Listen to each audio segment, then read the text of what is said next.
The measure of love is to love without measure. This is what we follow in Snehalaya as a family. We're not less than a father, mother, brother, and a sister to each other.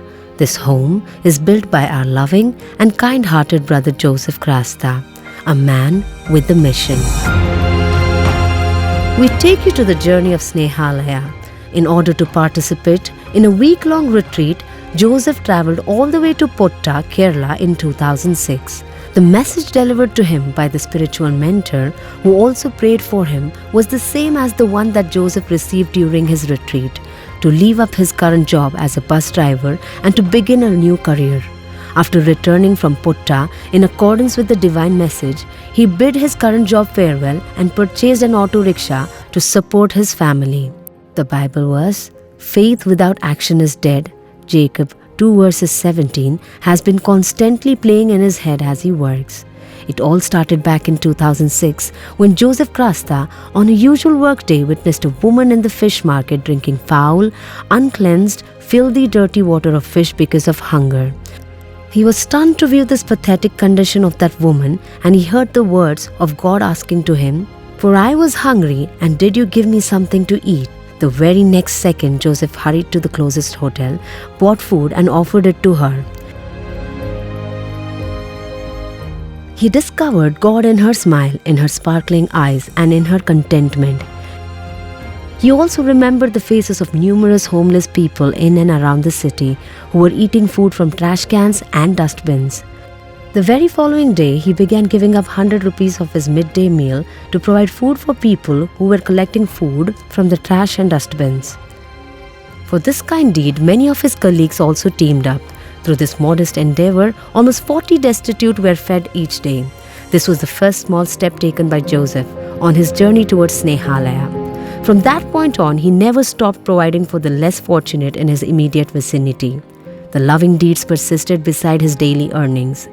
Meanwhile, he encountered several wounded people who were in need of care and attention. Then he began to take them from Mangalore streets and secure their admission to various institutions. He realized it was vital to find a place to rehabilitate the destitute, helpless, mentally ill, and the lost wanderer when such institutions ceased taking new admissions because they were overflowing. In the time being, he got a share of paternal property and he purchased 21 cents land along with the constructed house. On August 26th, 2009, on the birthday of Saint Mother Teresa, he came across 2 homeless people and brought them to his home, where he gave them food, shaved, treated their wounds, gave them a good bath and shelter. The home of love and care was given the name Snehalaya. He faced numerous challenges along the way, but he never gave up. Then his quest proceeded with what is known as Snehalaya, which grew from a 3-bedroom independent house to a sizable facility housing 300 inmates, with over 800 of them being reunited with their families for a happy life until 2022 throughout India.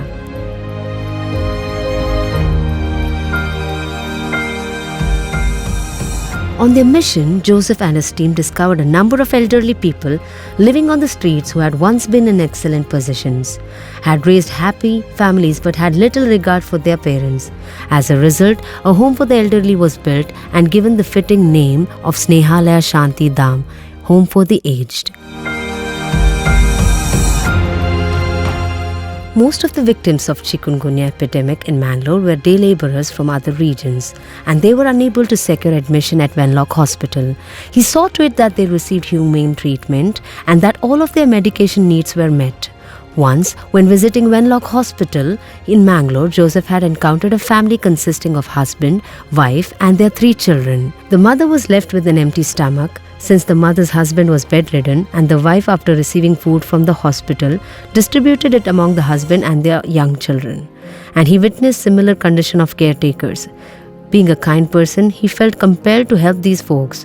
By the grace of God, on August 14, 2015, he began a special project known as Snehalaya Manna, Food for the Hungry, with the assistance of well-wishers. Presently, 700 free midday meals are distributed every day at Wenlock Hospital, Mangalore.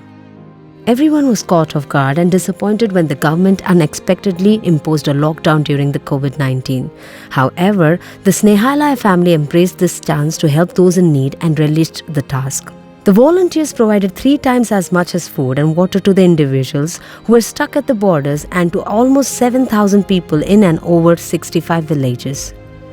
He couldn't resist serving people around him during Corona. He couldn't resist setting up everyday meals for Wenlock Hospital patients' caretakers. He couldn't resist extending his help towards the needy. And the Lord Almighty up there couldn't resist His power to shower on him to take this noble cause forward. He believes that everyone has a call in their heart, the urge to love unconditionally and to be compassionate. This world will be a better place to live if we heed the call within us. Many people have been moved by his transformation from an auto rickshaw driver to the founder of Snehalaya and his decision to live barefoot for the abundant forever.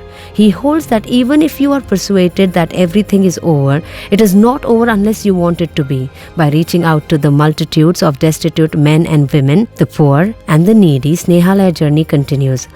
Long-term Snehalaya Rehabilitation Center for Substance Use Disorder will prevent countless young people from developing numerous addictions.